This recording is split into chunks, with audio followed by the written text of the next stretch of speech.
Donc, si vous voyez ça sur YouTube, c'est une rediffusion de stream.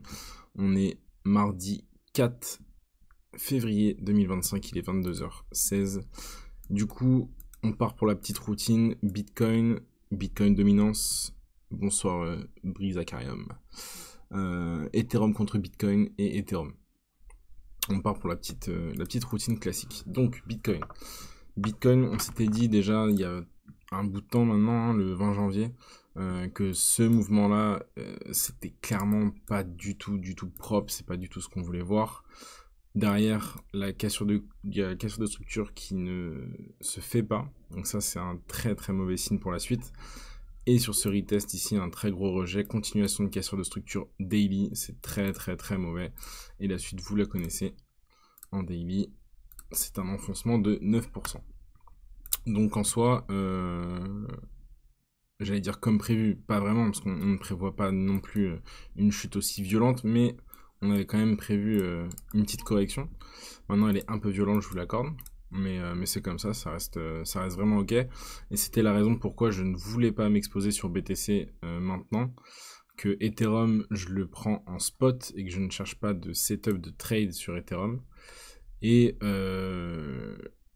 on regarde beaucoup les alts, mais très peu d'exposition. On attend des très bonnes zones avec des confirmations sur les différentes charts Ethereum contre Bitcoin, Bitcoin dominance, etc. qu'on va voir dans quelques instants pour pouvoir vraiment s'exposer sur des setups. Là, pour le moment, on n'avait pas tout ça. C'était pas vraiment en notre faveur, donc on a préféré être plutôt patient. Et tant mieux quand je vois ce mouvement, vraiment tant mieux. J'espère que vous n'êtes pas surexposé encore une fois, parce que ça a dû faire mal. Maintenant qu'on a ça sur Bitcoin, est-ce que du coup, potentiellement bottom local? Potentiellement. Moi, je reste vraiment dans l'optique de me dire que... Alors déjà, on en avait parlé de celle-là, mais bien sûr, je la jouais pas. C'est Timbaland H4, hein, donc super propre. Elle fait vraiment plaisir de revoir.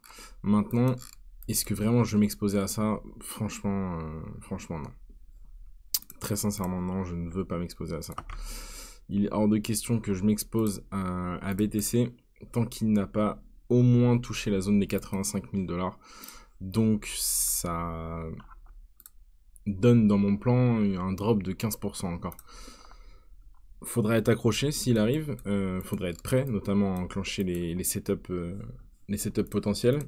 Mais j'estime pas du tout que cette zone est une zone de bottom. Pour plusieurs raisons, mais la plus importante pour moi, c'est que maintenant on est aux portes en fait de nettoyer vraiment beaucoup de personnes, de vraiment faire un très beau nettoyage sur le marché et de donner l'opportunité à des vrais portefeuilles de pouvoir s'exposer. Donc sous les 90 000 jusqu'à 75-80 000, mais du coup on donne vraiment une très belle opportunité d'entrée et j'ose imaginer à quel point les gens vont shorter le moindre rebond ici. Et du coup, nous emmènerait potentiellement sur des très gros reverse super rapides. Donc j'estime que c'est pas vraiment une zone pour entry. Ce qui me ferait vraiment changer d'avis pour le coup, on en revient à la même chose. Cette cassure de structure. Les fameux 106 000 $ de BTC. Tant que je n'ai pas ça, franchement, je cherche pas à long BTC du tout. Et je m'attends même à une possible correction d'encore 15%. Donc beaucoup de méfiance pour ma part.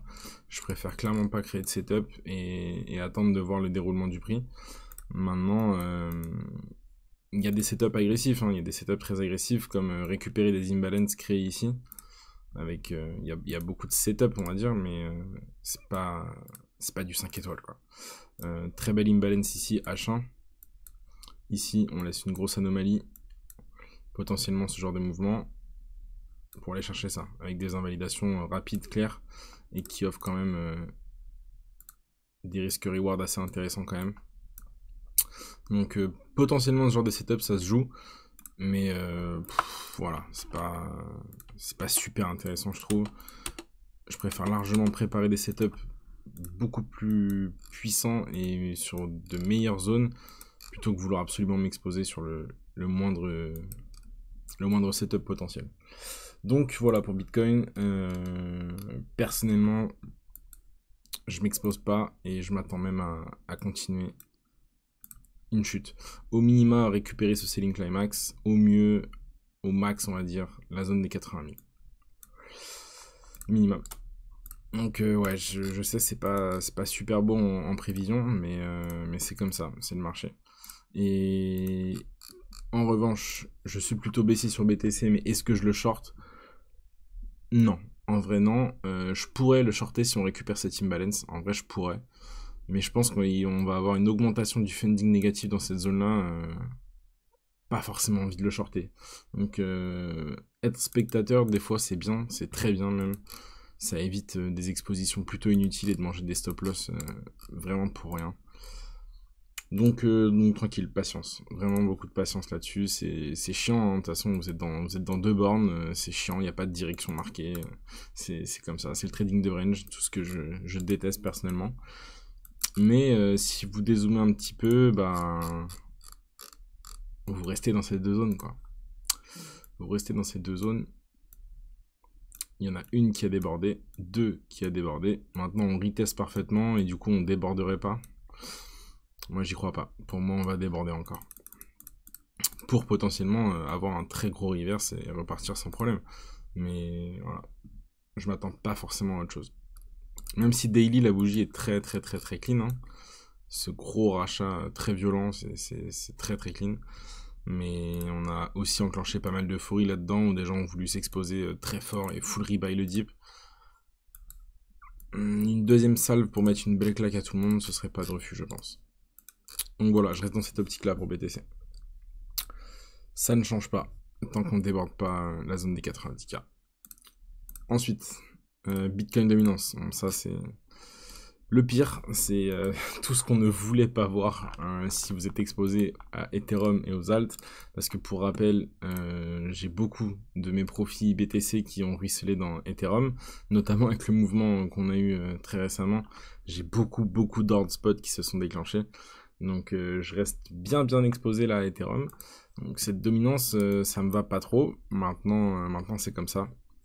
Donc ce qu'on ne voulait absolument pas voir briquer, bah c'est cette zone-là. C'est la zone des 59%, 60%.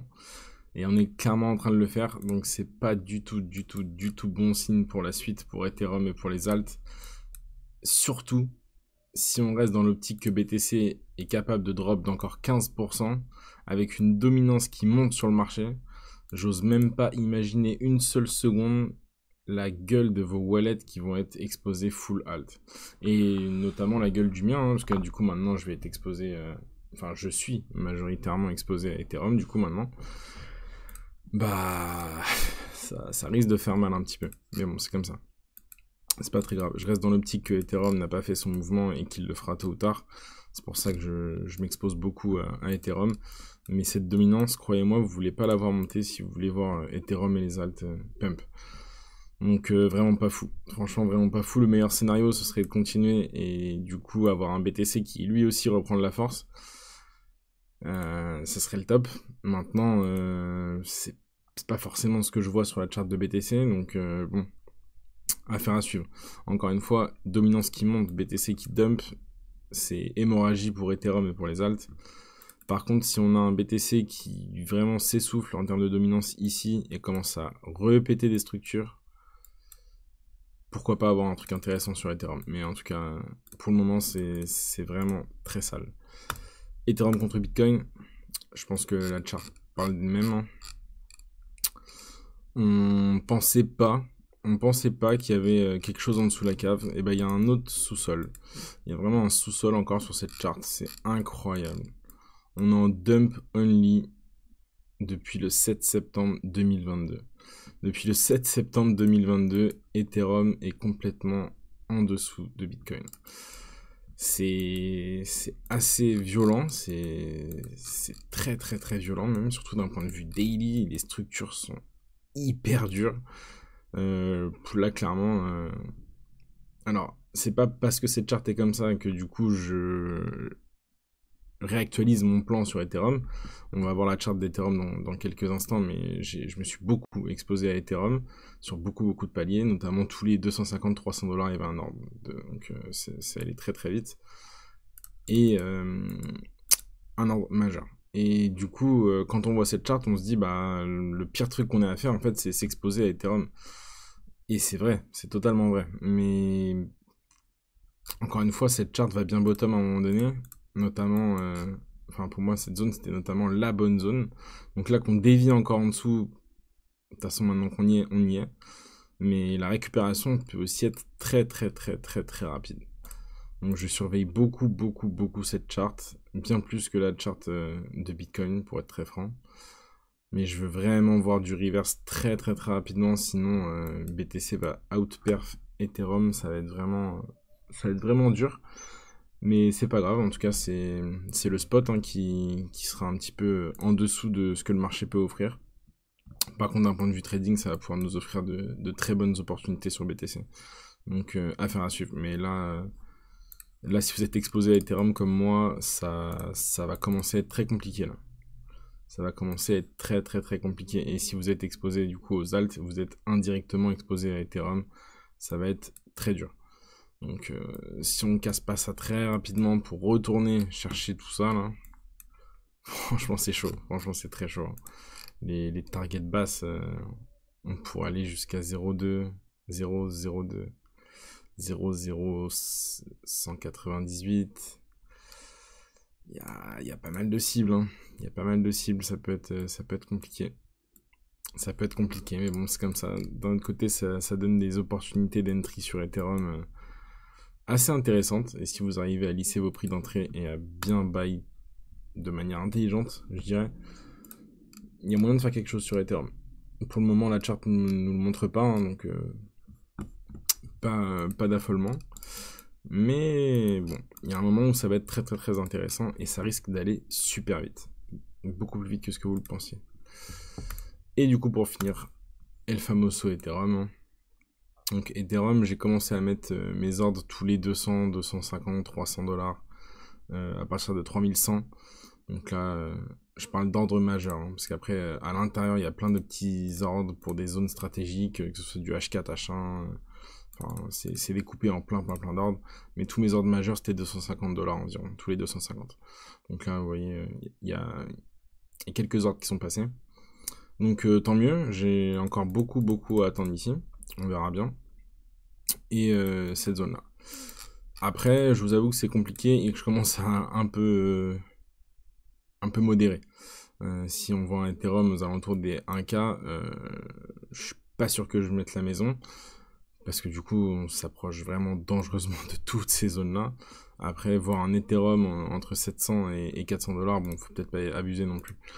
Mais en tout cas, voilà, j'ai des ordres qui attendent jusqu'au 1003. 1003 pour moi n'est pas une target, hein. Clairement, je vous le dis, c'est des ordres que j'estime impossible à hit. Mais on sait jamais, on sait jamais. Donc, plus classiquement, je dirais, plus théoriquement, pour moi, cette mèche est le bottom du mouvement. Et je m'inquiéterais même de revenir la visiter. Ça, clairement, c'est très clean. C'est super propre. Un nettoyage parfait de toute la zone qu'on avait accumulée cet été. Donc c'est vraiment nickel pour le coup. Et le rachat derrière où vous finissez cette bougie en positif, bon, c'est juste énorme. Le momentum est vraiment fou. Si, Brisaka, mais 2 secondes, on finit juste ça. Donc, Imbalance Daily, par contre, celle-là, on l'avait vraiment bien identifié, donc c'est très bien qu'on soit là-dedans. On s'arrête dans une très bonne zone. Maintenant, pour s'exposer d'un point de vue trade, franchement, c'est lourd. C'est un peu chiant de trouver un setup là-dedans.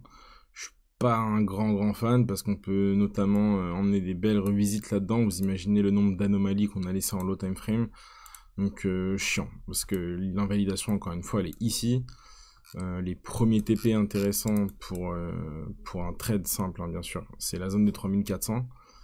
Donc imaginons on veut s'exposer là-dedans. Clairement la bonne invalidation c'est sous le Selling Climax. Si vous voulez TP juste au-dessus, vous respectez pas votre RR. Donc compliqué de vouloir s'exposer là-dedans. Ce qui pourrait me pousser à m'exposer, ce serait plutôt des cassures de structure intéressantes H1. Notamment une bonne zone comme ça. Tac, on accumule notre liquidité ici. On a des ordres qui s'accumulent aussi. On récupère ces ordres. On casse notre structure H1. On confirme la structure. Et du coup, s'exposer là-dedans. Invalidation plus risquée, plus serrée. Et aller chercher la target. Mais c'est plutôt ce que je voudrais voir sur Ethereum. Avant de pouvoir m'exposer pour un trade et du coup m'exposer sur des alts. Parce que du coup les alts on va les balayer ensemble ensuite. Il y a beaucoup de setup haut time frame qui vont être très intéressants maintenant. Est-ce que c'est suffisant pour s'exposer? Non, clairement pas. Mais on est en train de tracer des très bons setups qu'on a vu ensemble notamment il y a un bout de temps. La plupart c'est vos alts qui ont sonné en arrière. Là. Donc on va voir ça ensemble. Mais ouais, Ethereum un tout petit peu greedy, je pense qu'il y a moyen de se casser les dents à vouloir trader dans ça. Donc attendez un peu plus de clarté du marché et puis ça le fera. Tranquillement. Voilà pour le petit récap.